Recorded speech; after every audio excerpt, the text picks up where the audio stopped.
6 மாதம் எப்படி போச்சுனே தெரியல பாஸ்டர். பயத்தோடு இருக்கீங்களா? இந்த 7வது மாதம் ஆண்டவர் உங்களை பார்த்து சொல்லுகிறார், பரிபூர்ணத்தின் மாதமாக இருக்கும். விட்டதெல்லாம் பிடிக்க போறீங்க. கர்த்தர் நிச்சயம் உங்களை நடத்துவார். ஆனாலும் உங்களுக்குள்ள ஒரு எல்லா இடத்துலையும் என்னை தூக்கி எறிகிறாங்க, பிடுங்கி பிடுங்கி பிடுங்கி என்னை தூரத்தில் போட்டாங்க, அவ்வளோதான் நான் காய்ந்து போய் வளராத நிலைமையில் இருக்கிறேன்னு சொல்லி வேதனையோடு இருக்கிறீங்கன்னா நீங்கள் விசுவாசிக்க வேண்டிய ஒரு பலமான வார்த்தை இருக்குங்க.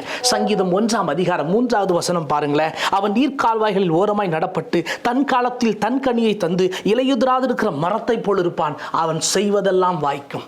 யோசேப்பு தான் சொந்த சகோதரர்களால பிடுங்கி தூக்கி எறியப்பட்டான். அப்பா இருதயத்திலிருந்து பிடுங்கி தூக்கி எறியப்பட்டான். வேலை ஸ்தலத்திலிருந்து பிடுங்கி தூக்கி எறியப்பட்டான்.